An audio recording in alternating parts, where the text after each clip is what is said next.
With the swearing-in on Monday of 7 new ministers by Nigeria's President Bola Tinubu, making his cabinet members 48, some Nigerians say it is skewed against the southeast region of the country and the Federal Character Act. Section 14, subsection 3 of the Federal Character Act of the Constitution states as follows, quote, "The composition of the government of the Federation or any of its agencies and the conduct of its affairs shall be carried out in such a manner as to reflect the federal character of Nigeria and the need to promote national unity and also to command national loyalty, thereby ensuring that there shall be no predominance of persons from a few states or from a few ethnic or other sectional group in that government or any of its agencies."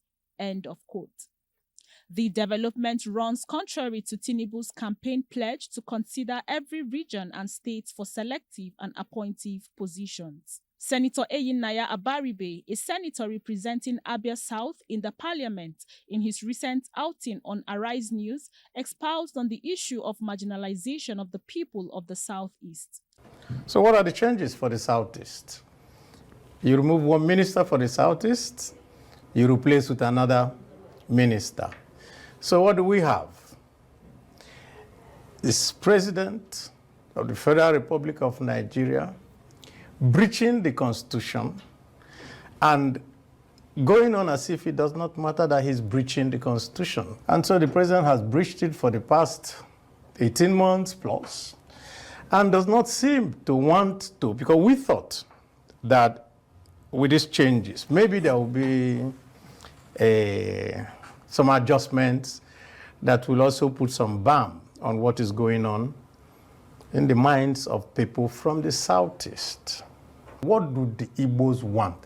Fairness and equity, which is in the Constitution. That's all that we want. Treat us as you're treating everybody else.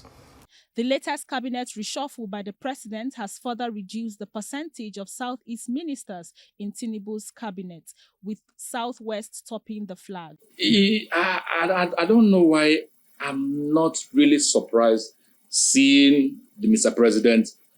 Ogun State has 4 ministers, juicy ministries. Ogun State alone, 4 ministers, key ministries. Then you ask yourself, am I surprised? I'm not surprised. But he must understand that power is transit. Even if you come back in 2027, the 8 years will definitely go on him. Nobody knew that at some point Buhari will leave. Buhari is gone. Nobody's talking about Buhari now. The same way, Tinubu will come and go. So I wish he should understand that power is transit. According to Abaribe, the recent appointment of Dame Bianca Ojukwu in President Tinubu's cabinet does not reflect equity in federal appointments. I'm a member of ABGA. She's also a key member of ABGA.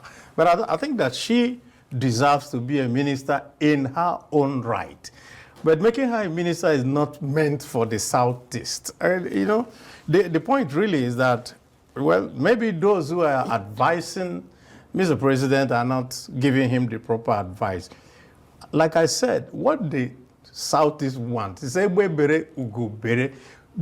to me the way you are doing to others. Right. So what would you can give to her. She deserves it. That's what I'm saying. Right. But that will not bring the Southeast to say, okay, because you have given to her, therefore it has covered all the anomalies. As it is as at today, all the major ethnic groups and even the minority ethnic groups have all adjusted to this approach in governance, so that he will not blame anybody but himself for his failures. It is high time Tinubu tries being the statesman for once. At the beginning, I called for a government of national unity. Nigerians have lost confidence in the Tinubu administration. He will be better off calling or bringing about a government of national unity, because that is the only way forward for Nigeria. There are those with a differing opinions about President Tinubu's lopsided appointments. And one thing we look at it critically is look at the constitutional view and the morality view. The president of the country is the creation of the constitution. And then section 14.3 of the constitution give the president the power to appoint a minister. And under that provision of the constitution explicitly made it clear that every state must have at least a minister, and that minister must be from that state. So by virtue of the power of the president to appoint a minister and forward same to the National Assembly for confirmation before assigning of their portfolio. Now, when you look at it very well, there is no state without a ministerial portfolio. The idea of a minister is a minister. Okay. Minister of State and minister as the other person. There is no deputy minister. Both of them are ministers. We should get it clear. That's why I disagree with the position of the Festus Keyamo the last time that he said Minister of State. No, there is nothing like a junior minister. There is nothing like a junior minister. The importance of the ministry determine how many ministers will be allocated to man that position. So, but when you now look at it, the Constitution has made provision that every state must have at least a single one. The question is, does the president appoint a minister from that cut across all the states of the Southeast? The answer is yes. Has the president committed any crime? No, he has not committed any crime. The observations by the public will never cease when it comes to public service. It's a continuous process, and I give kudos to the president for the capacity to identify and take that decision to ensure that people that will matter and then deliver on his results are appointed, and also making efforts to balance these other aspects I've already described, particularly in this high level of responsibility. So there is no way you are going to make appointment that people will not complain. But the way you can douse the tension, the only way that you can make things, appear normal, selfless, particularly if you have a track record of selflessness and somebody that is not biased, tribalized or anything, is to make sure that the people that you put in there deliver results. Because what we want is that the utilities that we deserve in this country, the basic needs in this country are fulfilled, and people are lifted to be very productive and healthy. So when you achieve this, irrespective of where you come from, it doesn't matter. The Pan-Yoruba socio-cultural group Afenifere distanced itself from the appointment style of President Tinubu, asking what the difference between Buhari's pattern of appointment and that of Tinubu is. Well, I want to commend that faction of the Afenifere that made the criticism. But at the same time, it shows Tinubu for who he is and whom he has always been all the time. And if only he knows how bad the economy is, he will work hard enough to incorporate good hands to help lead Nigeria out of the mess that we have found ourselves today.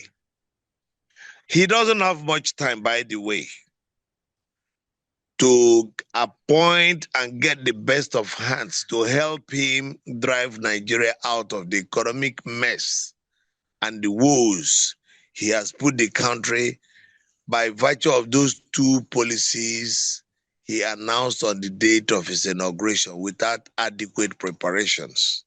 I wouldn't say that there is an imbalance in this government in terms of equitable representation of all the zones. Simply put, this is a government of the Yorubas, by the Yorubas, and for the Yorubas.